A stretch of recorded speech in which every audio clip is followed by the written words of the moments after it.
Hi, and welcome to another series episode of The Promising Creative, where I'm here with Cap1tal A. Thanks for coming on board and seeing us today. Thank you. It's great to be here, man. Have you done many podcasts? No, this is my first. Which is great. We do a lot of people that do their first. Don't worry, this is my first by the feels of it. It's always the same. Yeah, it's always the same. So it's good when you're just sitting here chatting, and that's what today's about. It's about us, just like I said to you earlier, just chatting about your work, your journey, where you are, what you've had to put up with, etc., etc. So I'll get it kicked off. So when I was reading up about you, you grew up in Kent. Yeah. Where in Kent? Chatham. Chatham, Chatham, Gillingham. They're all quite close, right? Yeah. So Chatham is like right next to Gillingham, and I grew up like on an island that's like just off Gillingham and in Chatham. It's a weird one, but yeah, I grew up there. I was born there and left there like 18. Did you leave as soon as you could? Yeah. And definitely. What was it like there? Just racist, really. Like in a nutshell, it was racist. But like, not to say that it was just racist, like, and there was nothing else good about it. Like, there was good things about it. Like, I made a lot of friends there. But like, I kind of felt like an outsider in terms of like school until like I kind of got to like secondary school. I went to a grammar school, right? But then I only really started seeing like black people in my school when I got to secondary school, because what happened was that like black families from London were moving out of London because it was too expensive. So they started sending their kids they either moved to Kent to afford better housing there, or they were just sending their kids to schools in Kent because it was better education. So I didn't really start seeing like people like same color as me like properly until I got to secondary school, and that's kind of when I made my friends, and it was like a nicer experience growing up with like black people. I'd say. Other than that, before it was kind of like, I don't know. It was kind of weird. Like my whole neighborhood where I lived was like pretty much white.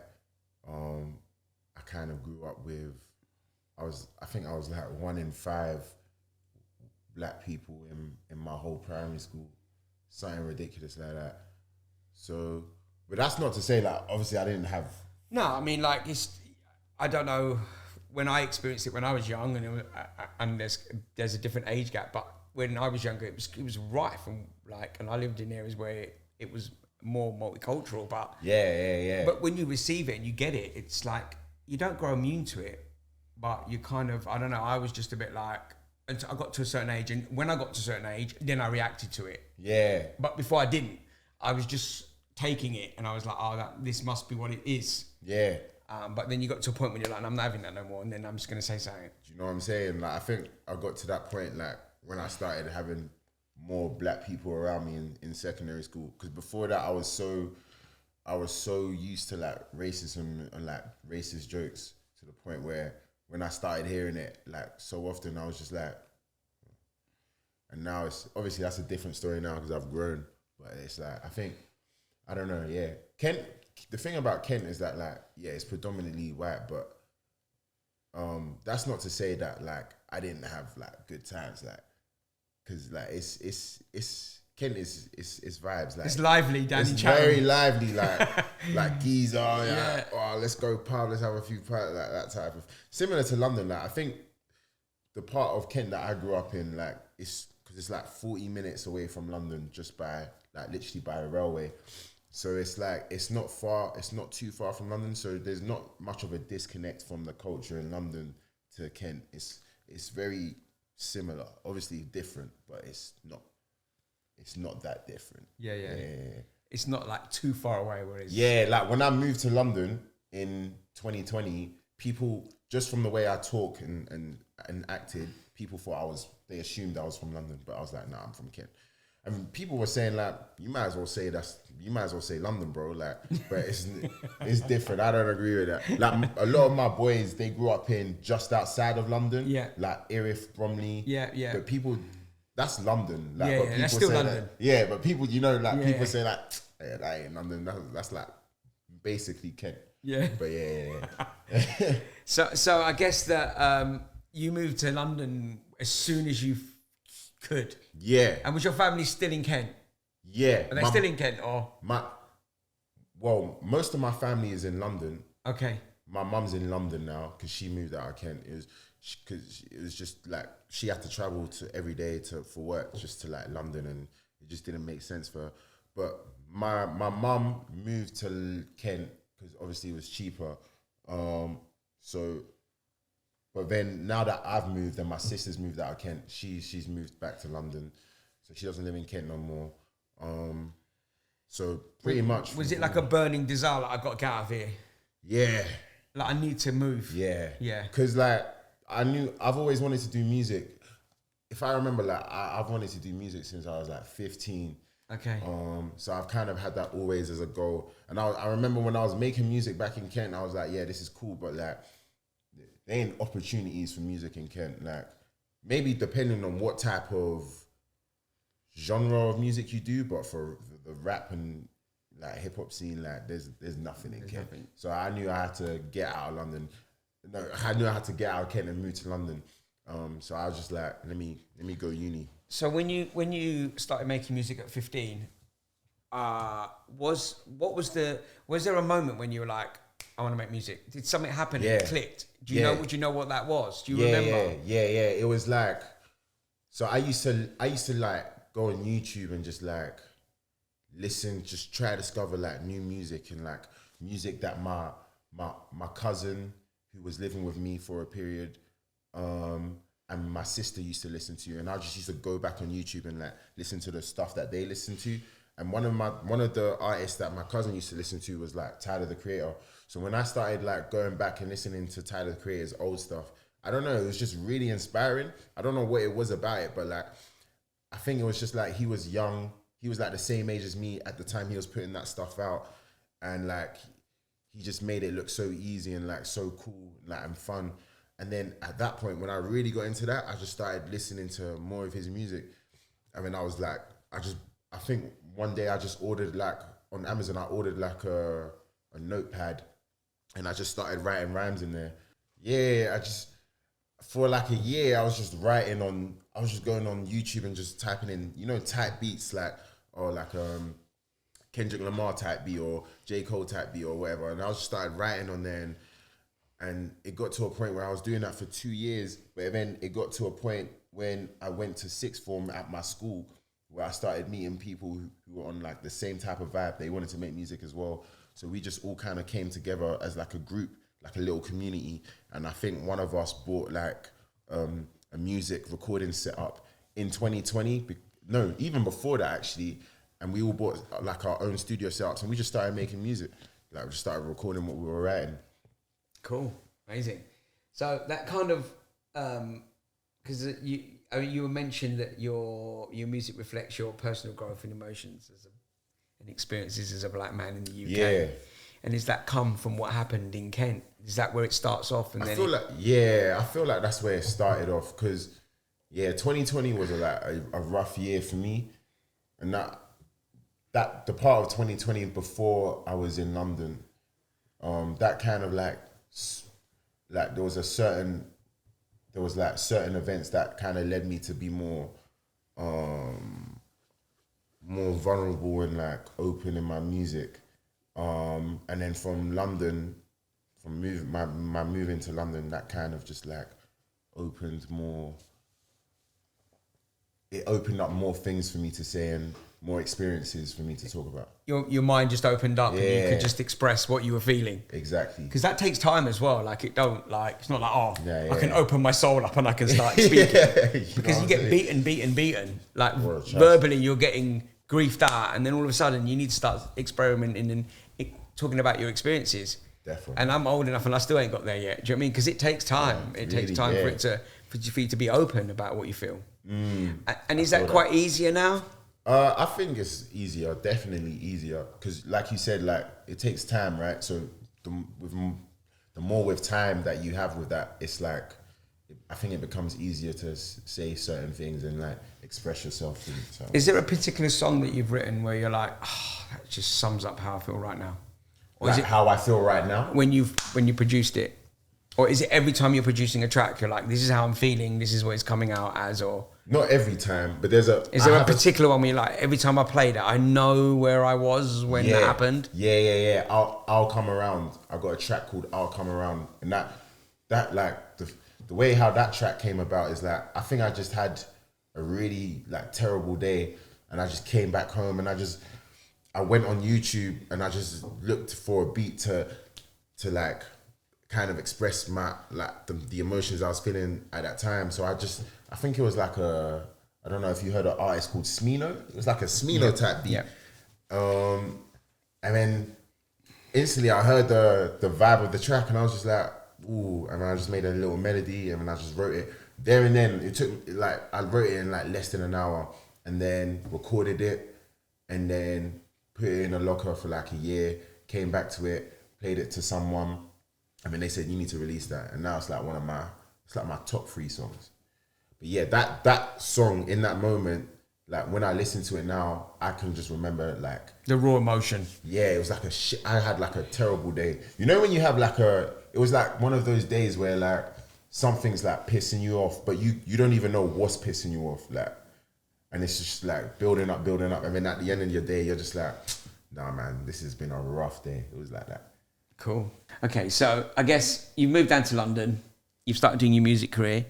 What does survival look like? Because making music you don't start making music and all of a sudden you open your bank account and you look and there's Spotify giving you the big dollars. Yeah, survival is like, right now I'm like working, so right now it's crazy because obviously I'm kind of like in full-time work, and just to like make enough money to support the art and creativity that I'm like trying to put into my music, and like fund it so that it looks good, you know what I'm saying?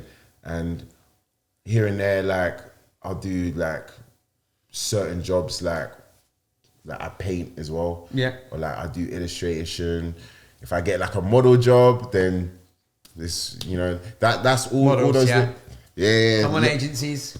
Come on, hire me. Just did a shoot with Nocta, London, so come on. You know, knack, please. More of that. But yeah. You do what it's just you need to do to feed the habit of your creativity. You do what you need to. Yeah, and that's how it is. You That's just got to do what man. you got to do. Yeah, because you got to remember at the end of the day, like you can't really. I'm sure as you know, you can't really like support your business with like no money. Yeah. Not in this day of age. Yeah, no, I did it. I had a job before, and I was doing that. That was my full-time job, and then what I was doing was the side hustle, and then eventually, hopefully, it flips, and then I was like, I ain't doing that no more.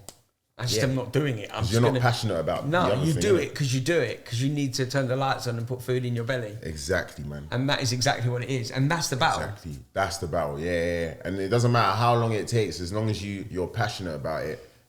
I feel like you'll just get there because that's what it is. Yeah, I mean, everyone says, it's the journey, but sometimes it's like, well, can I just get there so I don't have to do that other job?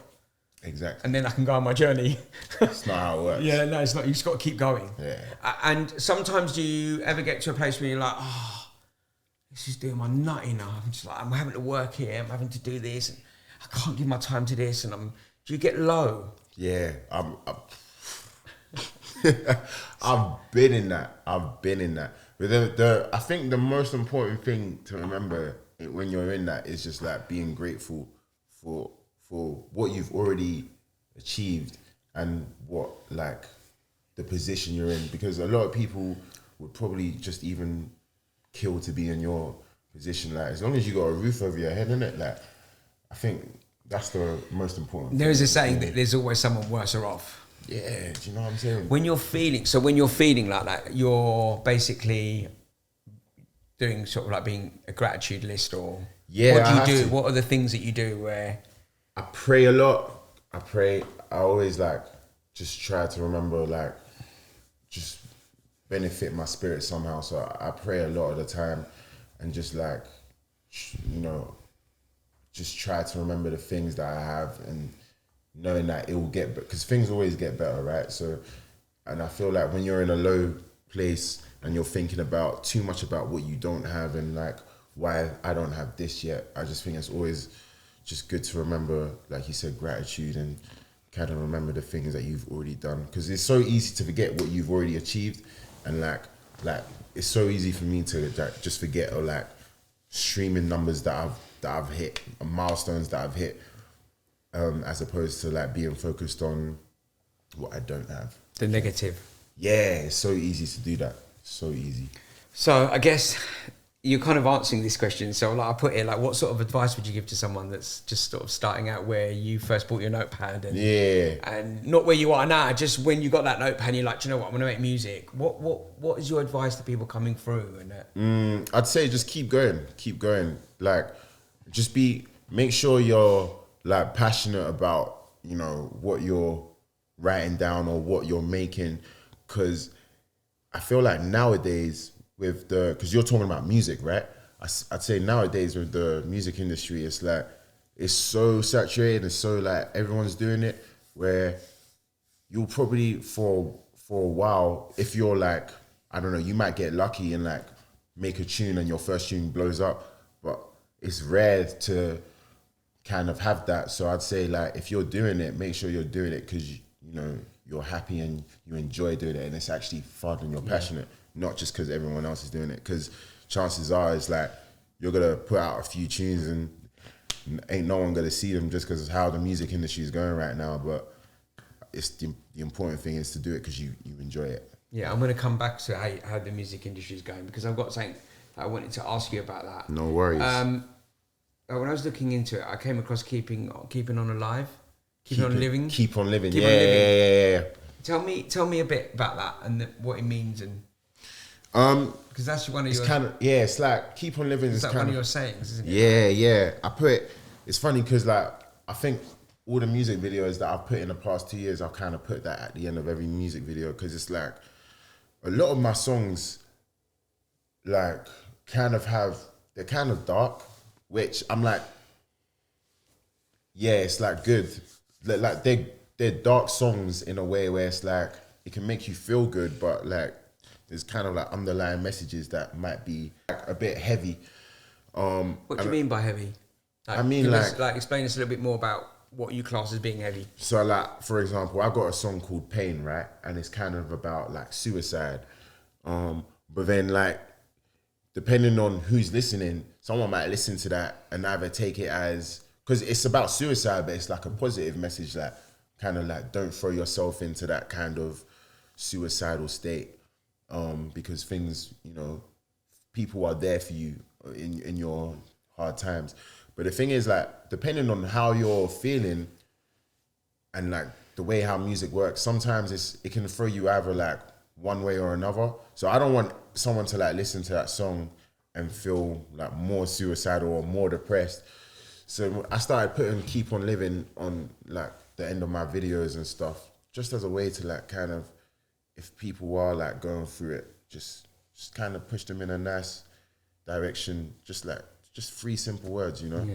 So, because it is powerful. They are powerful. Yeah, do you know what I'm saying? Keep on living. Yeah. So my idea is like, eventually I think I'll turn that into like a brand, or like, a brand for my music as a whole. Because I think that saying kind of encapsulates like why I do music and what I've been through and what I'm trying to remember. All the time. Has there been a particular moment where you'd say, oh my God, like when I look back over the last X amount of years, that there was this moment when it was really hard for me? And like, it could have been, it's not just through your music, it's through your life, because obviously you're living your life and your music is what you're producing. Like, life is still life. Like, we have to go through it. Everything happens to everyone at one moment in time. And do you then find that when you hit that low moment, how do you then deal with that? Do you throw yourself more into music, or do you meditate, or is there stuff that you do that can help you come out of bad moments? Yeah, I think the best way for me to come out of bad moments like that is literally through music. It's literally through just like from writing, or just to like singing a melody or something. Like I said, my song I'll Come Around, that came out of like a bad moment. I think, to answer your question, the worst one was when my father passed away in 2020. during COVID. And at that point, that's kind of when, yeah, thank you, man. It was like a hard one because I was like 18 at the time. And the way I kind of got through that was literally through music. Like I wrote a song called Dear Dad off my first mixtape that I dropped. And I think for me, that was kind of like the turning point of like, kind of like finding myself and just like learning more about myself. And I did that through music. Well, I did that without music, just from internalizing my emotions, but it also helped just from making music. Yeah. So it's almost like therapy. Yeah. It can just like, yeah. I can just block that stuff off over there and I can get in here. Yeah. And I can zone into what I'm doing. Exactly. And that skill that you learn in that moment of crisis, is that what you do now when you want to go and zone into sound? You go, right, I'm going to go and I'm going to sit down, I'm going to make this track, and I'm just going to, I can lock everything off and just be in my place. Yeah. Yeah. That's normally my process of getting into a creative state, is just like shutting everything out and just focusing on what everything in here and what I have to say. It's funny though, because like I'm struggling to do that more now, just because like it's kind of hard to do that, like shut everything off and just focus on, you know, when there's so much things going on in your life and life in the world and all of that. But like it just consistency it gets better. It just takes practice. Life is being life. Yeah. And it's just biting us on the bum and like, you know what I mean, giving us hard times, and it's like, right, I want to go and make music, but I've got this thing going on here. Yeah, exactly. It's hard to shut that out. Hard. It's really hard. It's really hard, but it gets better with practice. What you're saying is, so just keep doing it. Just keep doing it. Yeah. That's what I'm saying. You gotta have a passion. Like you actually have to have a passion to like really keep doing something. Otherwise, you're just gonna get to a point where you're like, you're gonna literally feel like, wait, why am I doing this? I don't think I've ever felt like with music, why am I doing this? I've never felt like that. I've never felt like, I'm tired of this shit. Like I've always been like, nah, I need to, this is it. Like, wow, I need to find a new thing to say, or I need to find a new sound to make, or yeah. You release your own music. Yeah. You're not affiliated to any label or major, or are you?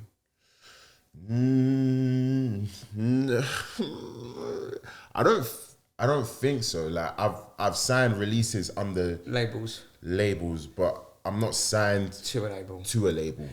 And what's the benefit of that? Signing to a label? Not signing. Yeah. I think you keep more money, innit? You have more freedom. More freedom, more money, and just like less BS. I feel, because you know what, I've with my releases that I've signed to labels, it's like it's almost like they actually haven't done anything. I've seen more fruits in my label not signing to a label, or not signing a release to a label, or like putting a single out as an independent artist than having released with a label. Because I don't know, it's just like you can really do it on your own, like for real. Like you got TikTok now, you got like Instagram, you got all these platforms that are now like pushing creative, and almost it's like free marketing. So it's like the only thing labels are good for really is like in putting money, giving you money to like spend on all of that stuff and push it, and like maybe radios here and there. But if you save up a bunch of money and just like, hey, like let's put this money that I've saved into marketing my stuff, you can do it on your own, honestly. Is there a track that's been the most rewarding financially? Is there one in particular, or is it like? I'd say like my top track, Paranoia, yeah, which was originally, which I had released independently last year in January, but that's now been signed under to a label under Universal, and like before that though, like, you know, it was yeah, like, you know, I'd say it was good, like, because you're keeping more rather than giving a cut to obviously a big corporation. And it's funny because like my biggest track now, is like, I think it just hit like 1 million streams like 2 days ago. Congratulations. Thank you. But I've not seen any money from it. Is that signed to a label? Yeah, that's signed to a label. Do you see what I mean? Like, it really and truthfully, like, and no shade on that label or anything, but like, the track got to that 1 million streams through one TikTok. Yeah. That just blew up. Yeah, I was reading up about that. So when that happens, that must be just like a mad buzz, because you're like, what's going on? Yeah, and it's like, it's great, but it's like, wait, I ain't gonna see money from this, because I'm still working. Yeah, you know what I'm saying? I'm gonna stop working. Do you follow up to that track quickly then? Do you go, right, I want to do a follow up to it, or how does that work when you see something exploding? With me, it's weird, because like, I'm sure like a lot of artists would be in that mindset, like, oh, this is blowing up, I need to make more, blah, blah, blah. But I feel like when I've tried to do that, it's just made things worse, because it then puts pressure on my mind. I ain't too good with pressure, if I'm being honest. Like, I can work under pressure, but I'd feel like if I don't, it's better for me, and the stuff that I'm putting out, it's more solid. And like, it's more organic. Yeah. Not like, oh my God, I've got to go in the studio, I've got to crack track today. Yeah, do you know what I'm saying? Yeah, like, my work rate isn't, my workflow isn't like that. So now when I saw that blowing up, I was just kind of like, okay, cool. No peas. Yeah. It's great, but where's the peas? Yeah. So I guess you don't want to sign, you want to just keep making your own music, pushing it out, and eventually having enough where it kind of it pays for itself. Like, you put a track out, it makes enough money, you kind of eat. Yeah. You can go again, and you keep creating, and you try and get like a snowball effect where you go growing and growing and growing. And exactly. In that process of that wheel turning, where do you think you are now? I feel like I'm at the start of it. Okay. Like I'm at the very start of that process of like, I'm putting a track out, and it's gaining like more and more and more, like little by little, or sometimes it'll jump to like, oh wow, that's this new track is done way better than the last one. I mean, it's just consistently growing. Like, my fans are growing, and like I'm getting, like, it's crazy to see is I'm consistently now getting like more people messaging saying like, oh, where's the new track? Or when you come into a show in Australia, or when you come into a show in this country that I don't even know the name of. I didn't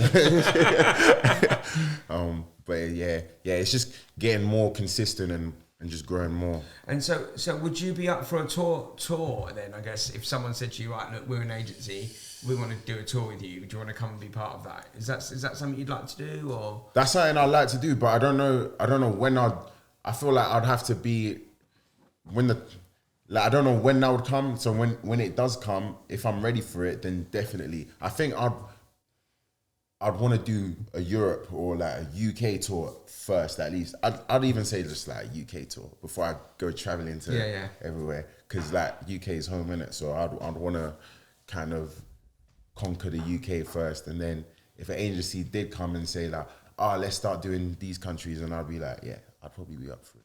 So your music is heavily influenced by jazz. Yeah. Tell me a bit, where does that influence come from? I think it's just like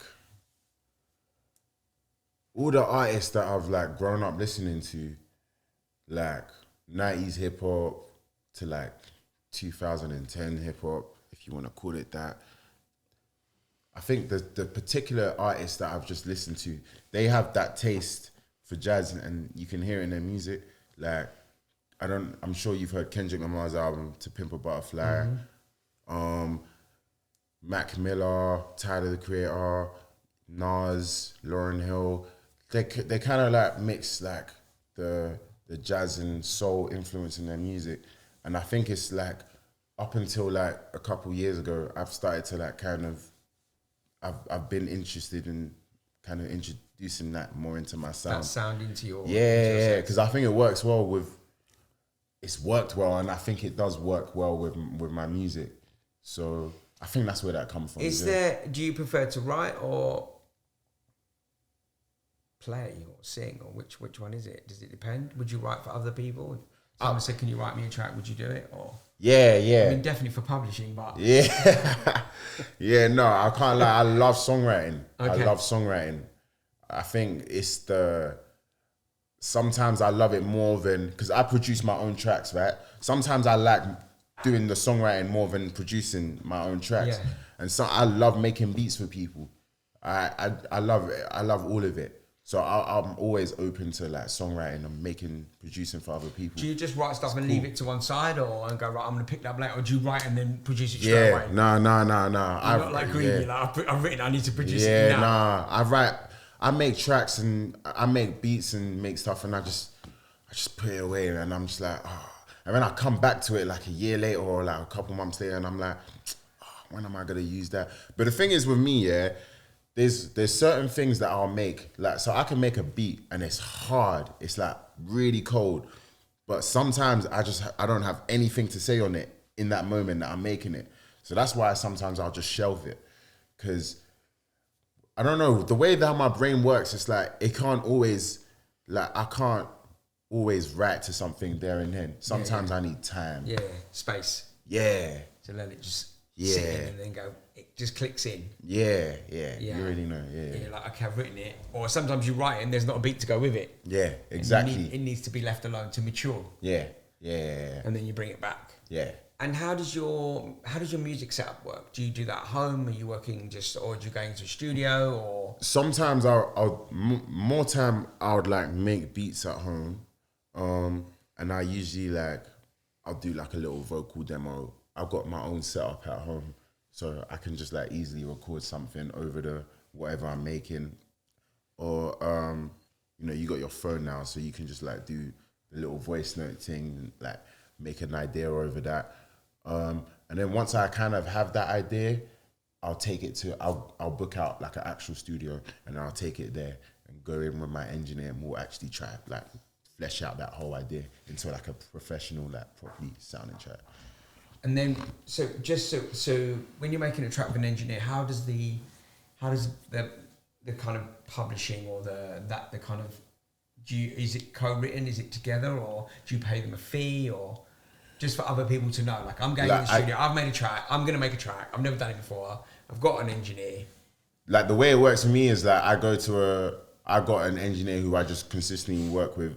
The way how we do it is like, he'll take like a small fee, like a really small fee off, like in royalties. I'll pay him like a small upfront fee. And we usually, like for one song, it usually takes us like 2 sessions to like record something and get the song done. And then it will take like maybe 5 to like 7 revisions of like mixing and mastering, and then boom, the song's done. And it's like, we're a team, so it's like, we're getting both benefits out of working together, and we work well together. I'd say like find someone who, because a lot of the time, like nowadays, obviously people know that the music industry is booming. So you got engineers who are like offering services like and saying, oh yeah, like I can mix your song for this amount of money, but I'll only do like 5 revisions. I'd say if you're starting out as an artist, like even try to learn how to mix your own stuff. That's how I started. So like before I had an engineer doing my shit, I actually learned how to mix my own stuff. But then it got to a point where I needed someone else to do it. But I'd say find someone like a friend, or if you don't have that, like, well, I'm sure you have friends, but like if you don't have someone who can mix your stuff for like a decent price or work with you like as a team, learn how to mix it yourself. And then do you create paperwork around that? Yeah. So you're like, okay, we've agreed this, it's in writing, we both sign it. Yeah. Otherwise, it's like, it's in the wind and like... Yeah, he said, yeah. And that's like, that creates like a lot of complications. And where do you find that information from? Like for someone that's going in the studio for the first time, they're like, right, I've got an engineer, we've done a deal. How do I write this down? Is that something that you found on the internet, or do you I kind of found that through... for me, it was like through my manager and through my engineer who's worked. Who's already got the paperwork. Yeah, and he's had that experience of working with artists, so he knows his shit. So for me, I didn't really, but you can find anything on the internet nowadays. So like, yeah. But your advice to people is meet someone, make sure you gel with them because you're going to make music together. Yeah. But also make sure that you got that bit of paperwork in play before you start. Yeah. If it blows, then it's too late. Yeah, do you know what I'm saying? Written down, it doesn't make a difference. Get that in, get that in writing. Otherwise, problems. get fucked. Yeah. Yeah, In simple terms. Yeah, there's going to be problems. Should I you can swear whatever you want, bro. No one gives a shit. We're all good here. We're all good. So I want to kind of just sort of not finish off, but go touch around this subject where do you see the future of UK rap, particularly the underground scene? Because there's a lot of stuff going on. Like when I was doing my research, a lot of people, majors don't really know what's going on. Everyone's a bit sort of not step backish, but they don't really understand which direction it's going in. For you personally, where do you see it going, and where is it doing really well, and where does it need more support? So that's a big question. Word. Nah, it's funny because everyone normally asks me this. Like someone asked me it the other day, and I was like, I don't know. I don't. You can't really even predict it anymore. I'll be so real. I think it's going in like. I think it's going more in like a.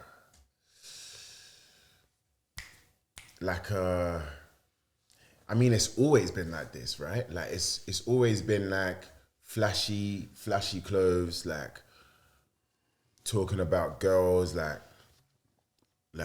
having it. It's always been going into like an image, like what does that look like? What does this rapper look like? What does his videos look like? And is it something that I want to look cool listening to, or like look cool like wearing what he's wearing? And it's always like it's going to like more into like I think what the image is and rather less about what the sound is. Does that make sense? Yeah, it does. So I feel like it's more image led rather than sound led. Yeah, it's way more image. I think it's going way more image led than sound led because, and it only makes sense that it's becoming more like that because now you got like TikTok, and Instagram, like kind of putting more focus on like short content and like because now people are utilizing that in the music industry, they have to kind of present themselves in a certain way to catch people's attention. So I think it's slowly becoming less about music and more about what per se, what the image is around. But I kind of feel like both of those things go hand in hand when you're making music as an artist, innit? Because like that's why they call it an artist, because it's look and feel. Yes, it's a visual representation. Yeah. I just kind of feel like it's not really too balanced. It's like more of like this now, like okay. But the thing is, like, I think with UK rap, like, I think there's a lot more attention on UK rap now as opposed to when I first started making rap in like 2019, and like there's now UK rappers who are coming out of that underground like who would title. Who would you say they are? Who's championing it at the moment? Who do you look at UK wise and go, you know what? As a whole, yeah. I mean, like you can't really like overlook or underlook. Overlook. Yeah, you can't really you can't really overlook like Central C, who's like kind of taking it to like international level. There's like Nux as well, who's like even like I see like bare people from the US on like TikTok talk about him. Nems as well is a new one. Yeah, those three kind of come to mind, but they're all like I'd say like you put them in a category of like if you want to really like simplify what kind of music UK rap, it's like drill, innit? I feel like the UK music right now is like very drill led, which isn't a bad thing. Some people will see that as a bad thing. I don't think it's a bad thing. I think it's more of like that's what's popping right now. So who would you say you would like to work with most in the UK? If you're like, I want to make a track with one person, this is who it want to be.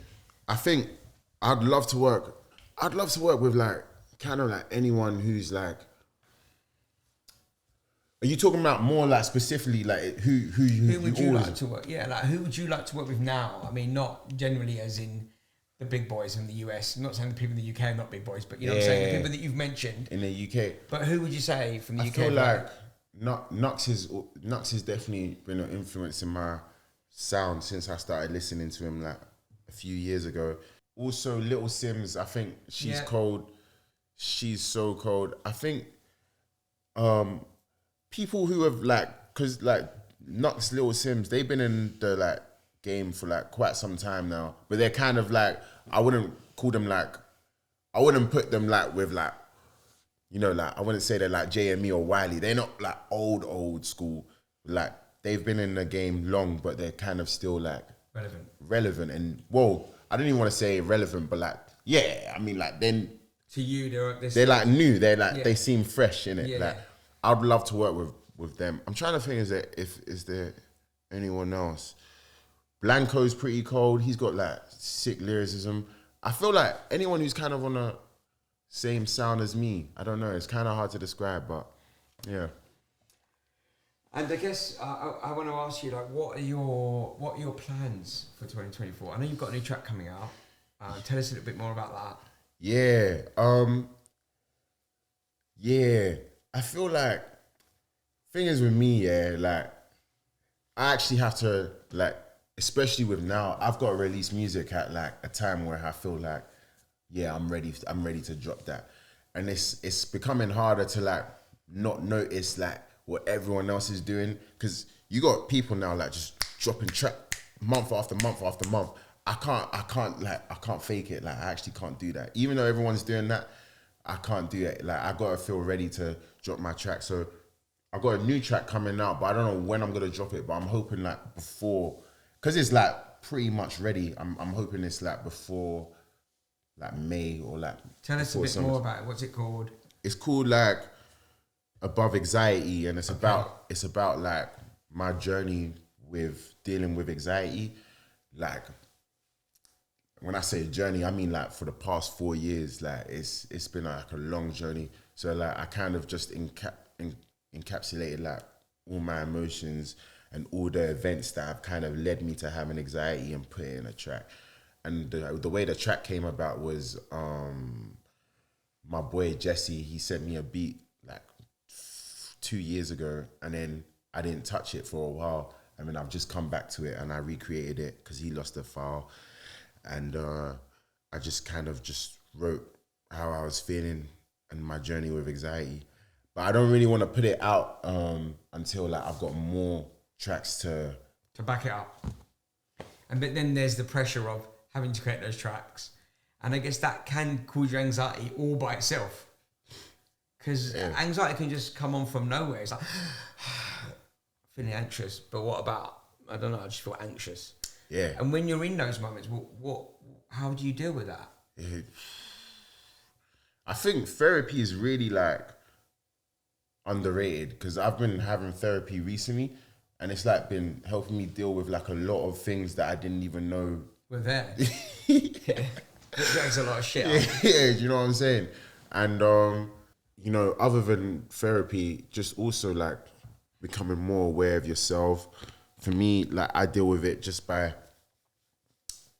what do they call it? Like mindfulness. Like I just see that everywhere when I'm like trying to, how do I deal with this? Like it's just like mindfulness, just like really just like let all these emotions that you're feeling that are like probably fucking your mind up and like creating your anxiety worse, just let them sit there and just deal with it. Just be open with it. Like let it sit there. Don't like, if you want to react to it, but just like don't let it worry yourself. Try not to dwell on it either. Yeah, man.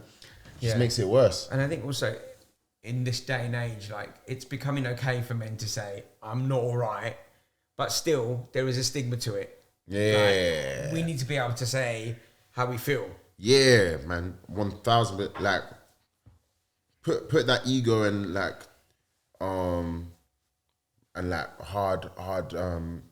mentality. You're like, oh no, man, allow it, man. Big man stuff. Yeah, put that aside, man. Like, it just like, if you're feeling down, like say you're feeling down in it, it's not gonna make you less of a man. I always like putting. That's the thing about my music. I think why a lot of people like it or connect with it is because like I've never really been like that. Like I've always just said it how it is, and it makes it more relatable for maybe people who are hiding in their shell, who didn't think like maybe someone who looks like me was going through that same thing. That makes sense. And that it does make sense. And I think we as men have to know that it's okay. Yeah. To be vulnerable. 1,000%. Because we weren't taught like that. we were taught to Your generation wasn't taught like that. My generation were not. Yeah. We were taught to be strong and hard. Yeah, I can imagine. Yeah. How are you? I'm all right. But you're not all right, are you? No, I'm all right. All right means that you're not all right. Yeah, exactly. It's the classic saying. Yeah, or I'm fine. Yeah, I'm fine. Yeah, I'm fine. No, you're not. No, honestly, I'm fine. And I think it's good for people to be able to just say, I'm not all right. I can put it in my music. I can tell people what's going on. And I think that's why I wanted you to talk about that track, because I was like, okay, that's a good subject. Yeah. Oh my gosh. Like, because I think a lot of, do you know what? Like, a lot of people therefore go through, like, I'm sure everyone goes through anxiety in their life, and a lot of people think that it's not normal. So I think, and it is, it's a normal emotion. Like, it's, bro, that's gotta happen. Like, if it hasn't happened in your life, like, You're lucky. Yeah, for real. Like, but it's a normal way to feel, like, because we all got things to be worried about and blah, A, B, and C. So I think I'm glad I'm kind of like making a track about it, because it lets people know that, like, this is normal. Like, okay, I feel more comfortable within myself. Because when before making that track, I was like, I wish, I mean, compared to like before making it and then after making it, I looked at it after I made it, I was like, damn, I wish I had this track during that time when I was really anxious.